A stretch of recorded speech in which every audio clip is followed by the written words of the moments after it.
a sudden change, almost like it's a turnover. Maybe I'd go out there and try and stop him. But, boy, what a tough spot they're in.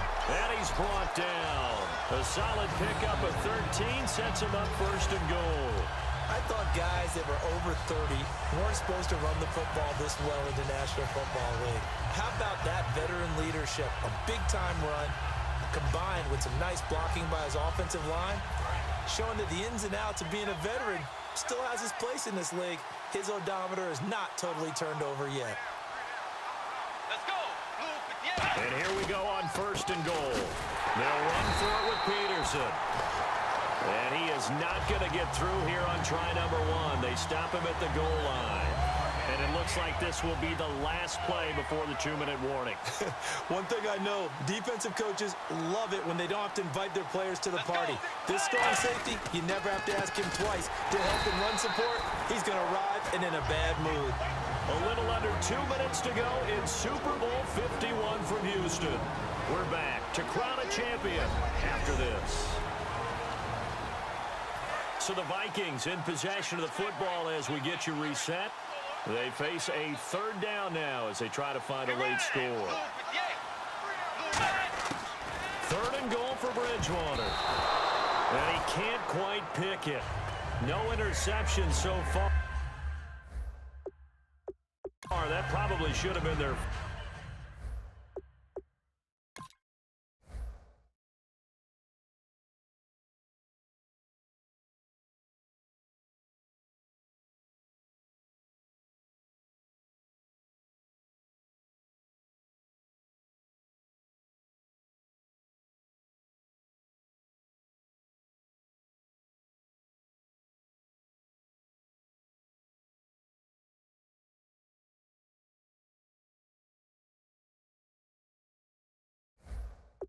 first, but at least it's fourth down.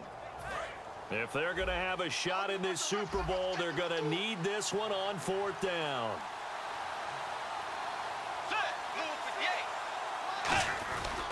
They'll run for it. Peterson. And he gets halfway there down to the 1-yard line. He's normally a sure thing down here, but Peterson denied near the goal line.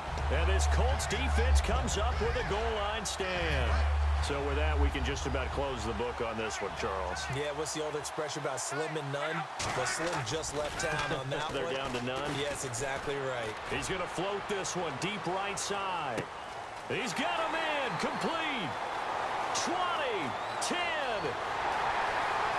Touchdown. Dante Moncrief. 98 yards. And the Colts are able to grow their lead. And they just ran the fly route there, didn't they? You broke it down perfectly. He ends up catching that one and taking it all the way into the end zone. Well, thanks. It was pretty simple to break down, though. I mean, that's just a guy going, running on the go route, making a play. Speed, Kills. speed, speed. And what does it do? It kills. There you go. Now, after the touchdown, here's Pat McAfee to kick. This fielded a few yards into the end zone. And the decision to bring it out, a good one, as he's up a yard or two shy of the 30. The Vikings offense now, they get ready to head back on the field. And last time, they had it fourth and goal, rolled the dice, didn't get it. Now they've got to put that behind them, try to put together another drive. Hey, a simple tip it. Trying for right, and it's intercepted. Picked off by the linebacker, DeQuell Jackson. Partner, we always talk about possessions being at a premium in these games, and now in this situation, throwing an interception here when you have to claw your way back in, that one's going to hurt, and in a big way. And the Colts offensive unit ready to see what they can do here. They have the big lead here late. They protected their home turf well, didn't they? They certainly did, partner, and just think about how good that feels, because every team has a goal when they start the year to win at home. All right, and sometimes you don't win all of them, but they managed to get that done today. Just think about your routine stays the same. Everything's familiar. You feel right going into the game, and they translated that into a win. They did indeed. They protected the home field, and now the final stages.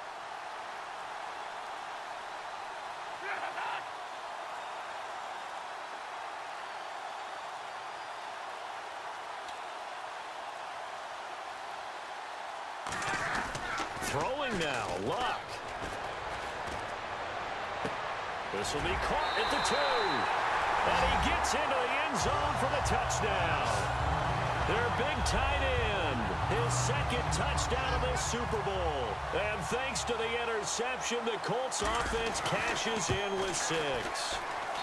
And the lead is now an even 30.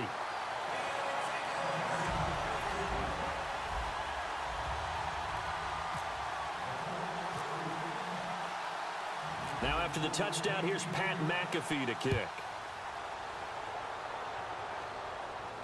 This is fielded a couple yards deep. And he'll bring it a few past the 20 to the 23-yard line. Now the Vikings offense works their way back onto the field. They've lost this one. Their offense has struggled.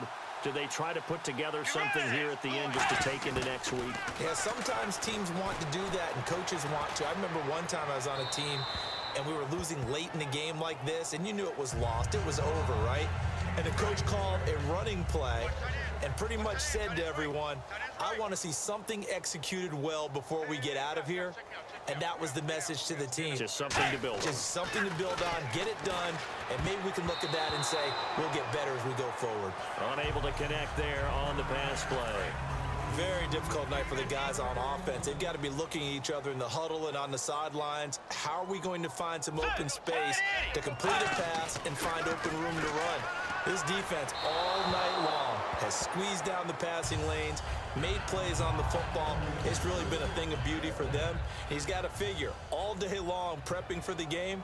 They had to have talked about it again and again. Squeeze passing lanes, and we'll be in great shape.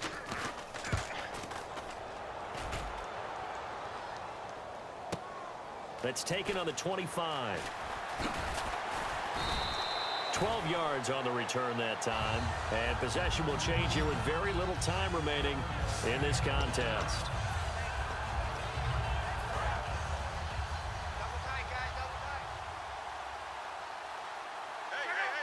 Gore back there is the lone setback. That is caught. And he's taken down, but not before getting this across midfield and just shy of the 40. Now whistles come in. We're going to get a timeout here by the offense. And as the two teams talk it over on their respective sidelines, we take a break. So the offensive unit called the TO, and now we are ready to resume play.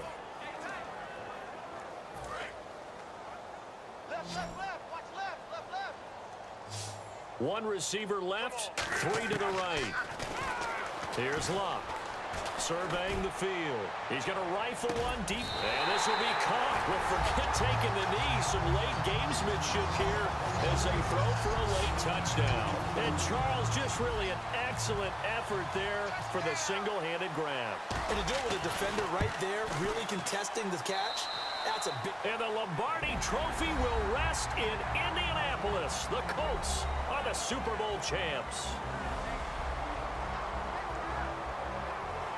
And when this moment comes, I think you look back at all the blood, sweat, and tears, the offseason, the workouts, training camp, week 1, 2, 3, all building up now to say you're a Super Bowl champion. It's worth it. It certainly is, and rarely do we have a team that hoists the Lombardi Trophy that didn't have their share of bumps along the way, didn't have to face some adversity in the journey, and now they get to just enjoy it and revel in it.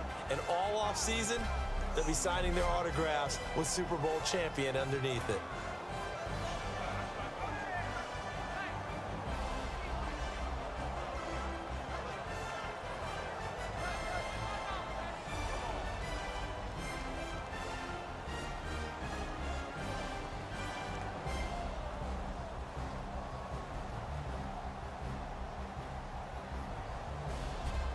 And they end this year just how everybody wants to end the year, holding the Lombardi Trophy. What a season for them. What a ride it's been for us as well here in the booth. For Charles Davis.